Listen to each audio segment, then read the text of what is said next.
What's up everybody, this is John from PhoneDog.com, and today I'm taking a look at Samsung's Behold 2 for T-Mobile. If you've been near a computer for the past few weeks, you probably know about the general reception that Samsung's Cube UI received. It's not too good, is it? But the phone does have its strengths, and I think they're worth looking at. I want to say thank you to Best Buy Mobile for hooking us up with a Samsung Behold 2 for review, and also to give away later on the OnePod Bandit.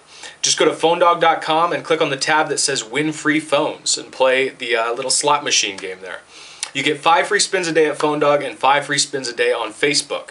It's free, you can't lose anything, and you might get a phone. So why not, right? Also check out Best Buy Mobile because they take care of all of the mail-in rebate hassle right there in the store when you purchase the phone, so you don't have to deal with it, which is great. Alright, let's get to it. Ay, so here we are with Samsung's Behold 2 for T-Mobile. And I make that sound pretty bad right from the start, don't I? Well, there is a lot to be disappointed with in this phone.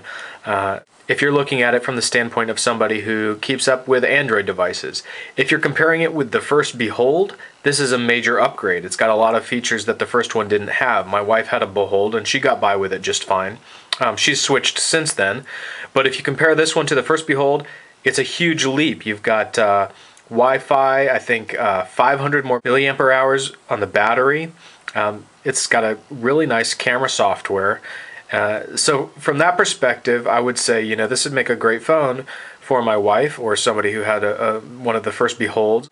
Starting looking at the face of the phone, I think the display is very nice. I don't think many people would dispute that. It's a nice display. Unfortunately, below it, you have this panel of, what is it, 1, 2, 3, 4, 5, 6, 7 buttons plus the D-pad. It's too much. It looks like it's arranged comfortably, but let me tell you, after you use it for a while, you just get sick of all this stuff getting in your way, especially if you're the type of person who likes to work without looking at it too much, which I am. I think the worst of this could be done away with simply by getting rid of this silly Cube UI button.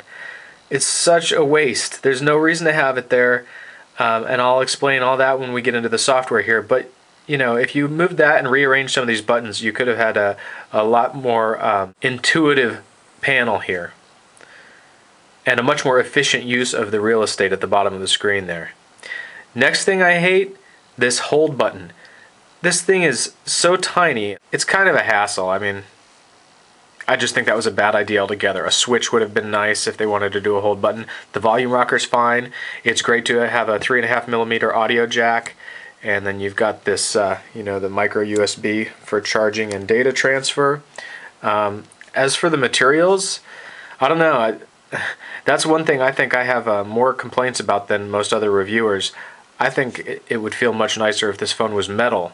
The original Behold had a metal battery cover. I don't know. I think that would go a long way in making the phone feel like it's actually worth the $229 on contract T-Mobile is asking. But you know, one of the great things is that it has 320 megabytes of RAM, and so that's I believe it's still the most RAM of any Android to date, which is great.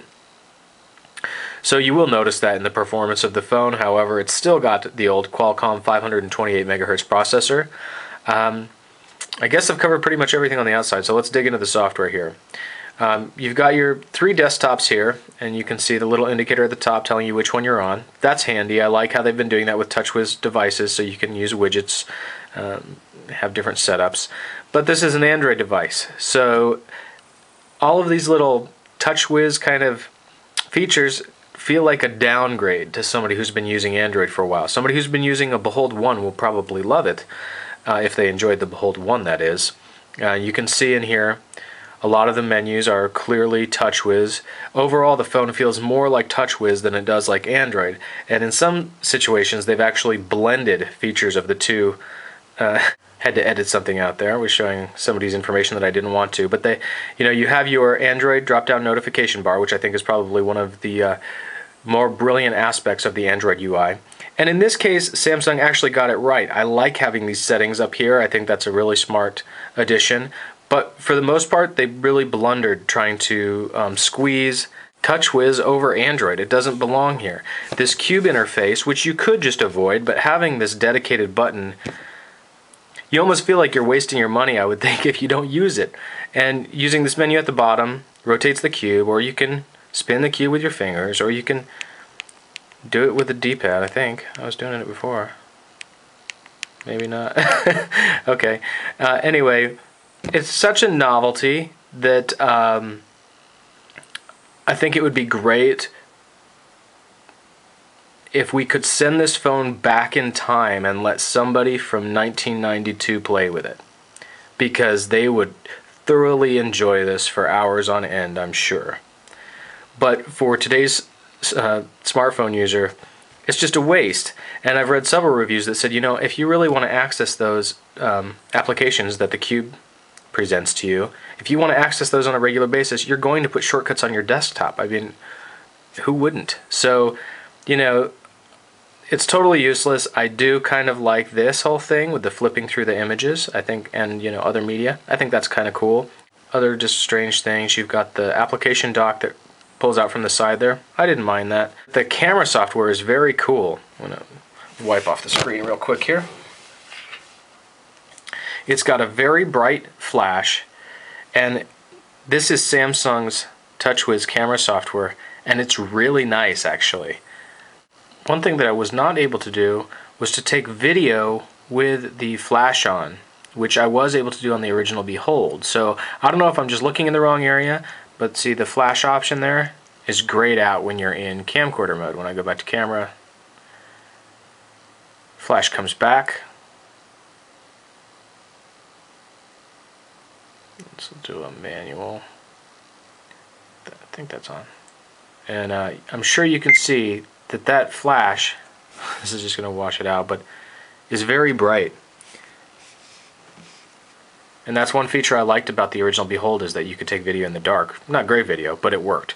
But anyway, I just wanted to point out really quickly here that this software has plenty of options for prosumer photographers who are much more advanced than I am, and I'm not going to be able to fully appreciate what I have available in front of me here. But I can tell it's a nice camera, and I like the pictures that I've taken with it, and I will post video and photo samples with my written review. Now, here is the messaging interface. This is totally TouchWiz, not Android at all. It's a modern TouchWiz, I'll give it that.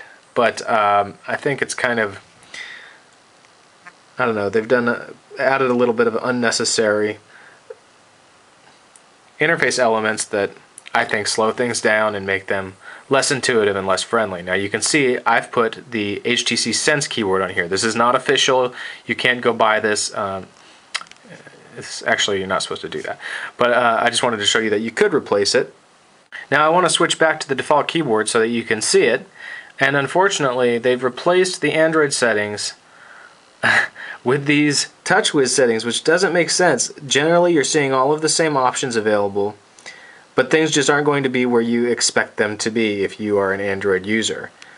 And I think that was a mistake. Now this keyboard,